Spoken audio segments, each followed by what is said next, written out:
بسم اللہ الرحمن الرحیم۔ میں ہوں احمد خان لغاری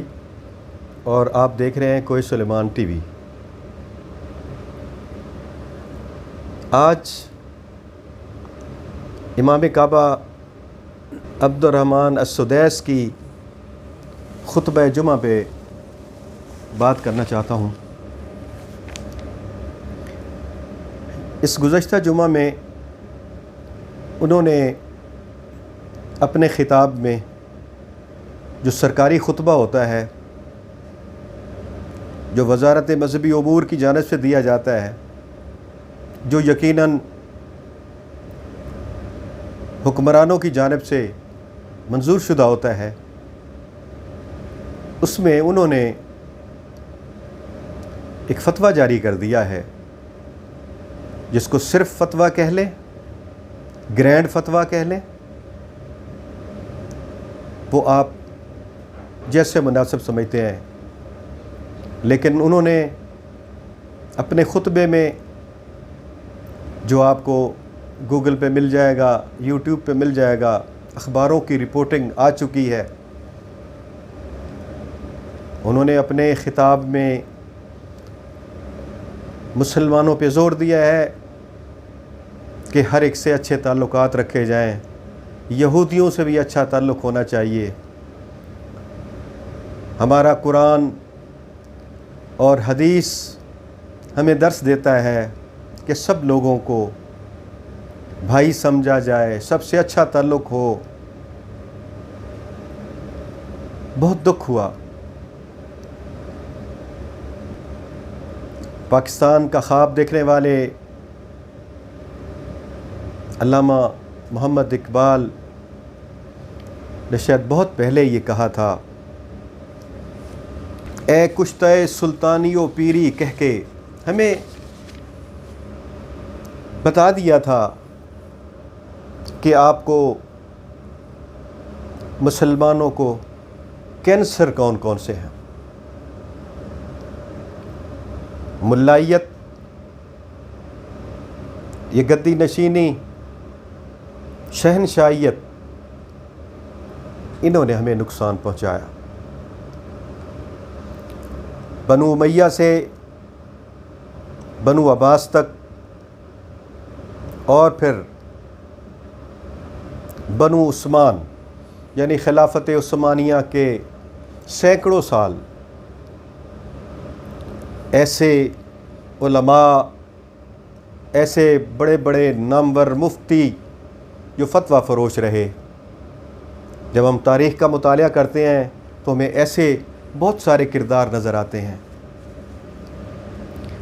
جنہوں نے حاکم وقت، خلیفہ وقت، ان کے کہنے پہ فتوے جاری کیے، قرآن و حدیث کی تشریح اپنی مرضی سے کی اور میں سمجھتا ہوں کہ حلیہ بگاڑ کے رکھ دیا۔ لیکن آج امام کعبہ جو خطبہ پڑھ رہا تھا، مجھے وہی جھلک نظر آئی ہے جو بنو عباس اور بنو امیہ اور خلافت عثمانیہ میں ہمارے چند علماء اور مفتیان کا رویہ رہا ہے، اور جس طرح انہوں نے حاکم وقت کی پیروی کی اور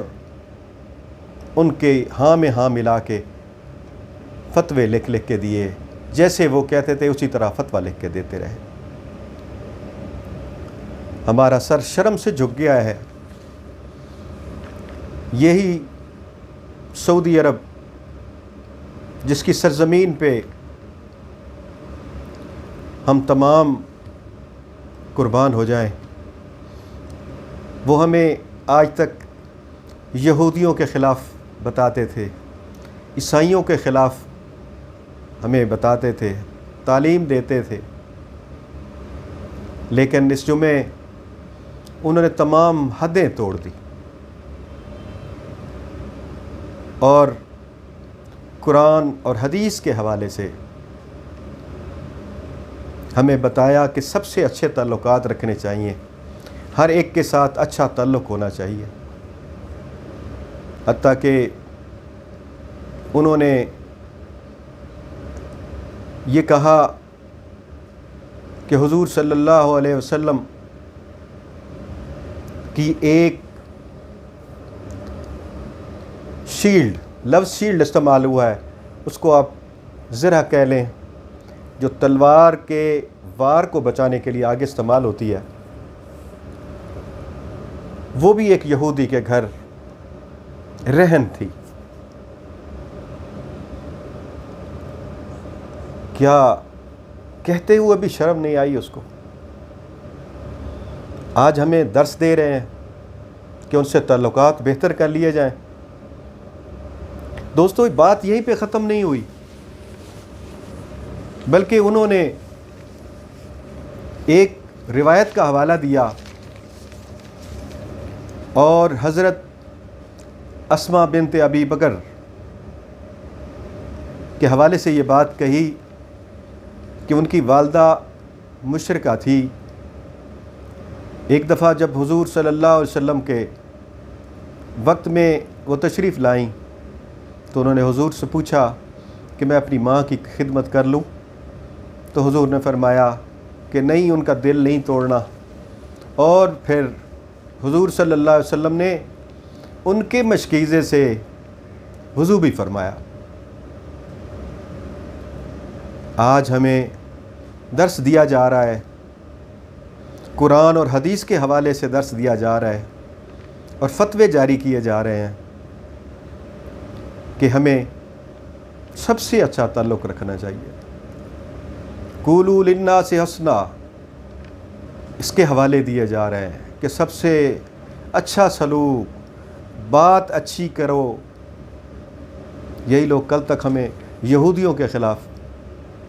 بیت المقدس کے حوالے سے ان کا موقف کچھ اور تھا۔ میں جانتا ہوں کہ عبد الرحمن سدیس کی یہ اپنی بات نہیں ہے،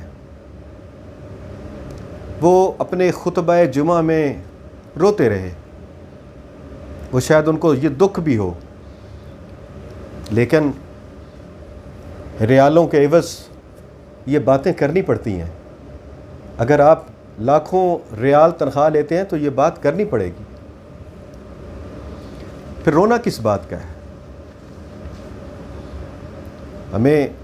پھر کہتے ہوئے شرم آتی ہے کہ اس طرح کے اکابرین پہلے بھی گزرے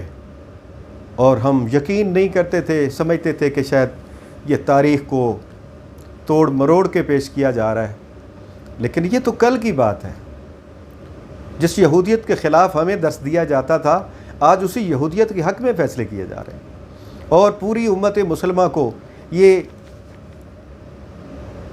مشورہ دیا جا رہا ہے، باور کرایا جا رہا ہے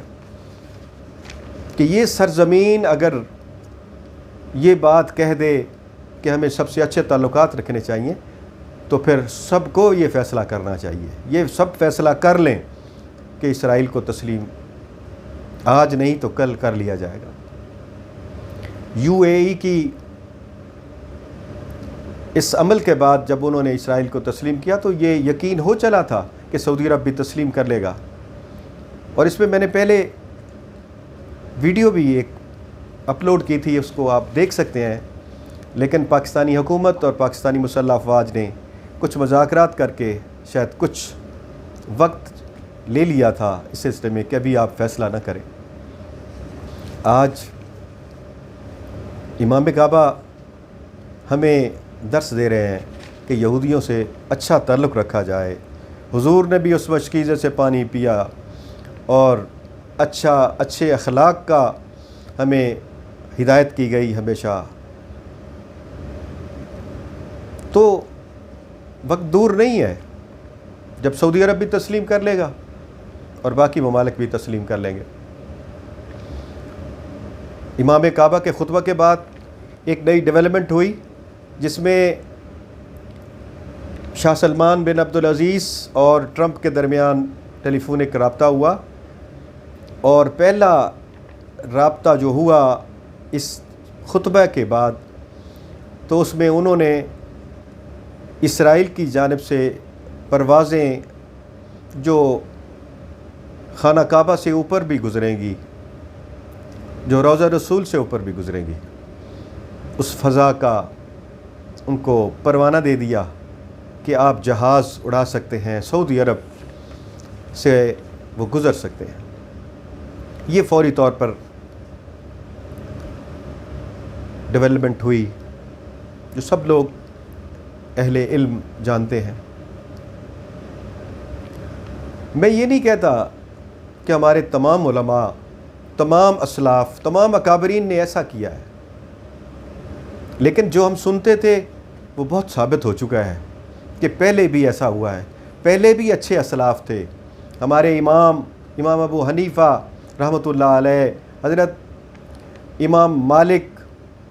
امام احمد بن حنبل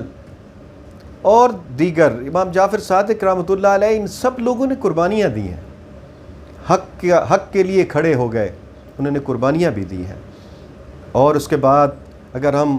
1857 کی تحریک آزادی کو دیکھیں تو یہاں بھی علماء نے قربانیاں دی۔ یہاں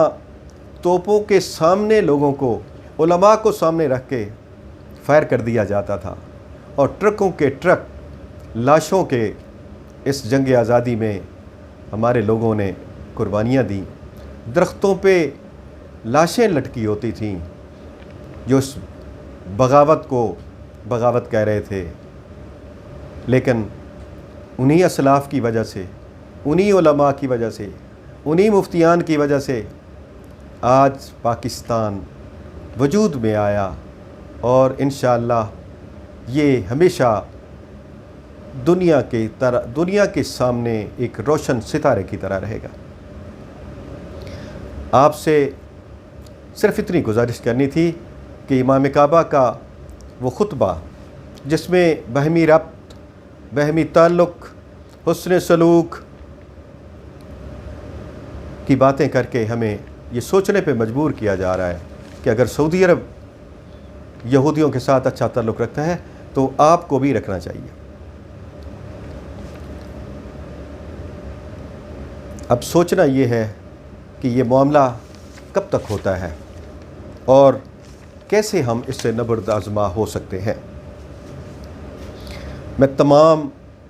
گزشتہ لوگ جنہوں نے صرف فتوی بازی کی اور آج جو فتوی بازی کر رہے ہیں، جو فتویٰ جاری کر رہے ہیں، جس کو گرینڈ فتویٰ کہہ سکتے ہیں آپ، امام کعبہ عبد الرحمن السدیس کے منہ سے یہ ساری باتیں کہلوا کے سعودی عرب نے اپنا موقف واضح کر دیا ہے، اور قرآن و حدیث کے حوالے دے کے یہ ثابت کرنے کی کوشش کی ہے کہ شاید سب کچھ قرآن میں بھی یہی ہدایت ہے اور حدیثوں میں بھی یہی ہدایت ہے۔ میں اپنی بات ختم کرنے سے پہلے علامہ اقبال کا ایک مشہور شعر آپ کی نظر کرتا ہوں۔ انہوں نے فرمایا کہ خود بدلتے ہیں، خود بدلتے نہیں، قرآن کو بدل دیتے ہیں، ہوئے کس درجہ فقیہان حرم بے توفیق۔ اس کے ساتھ مجھے اجازت دیجیے، اللہ حافظ۔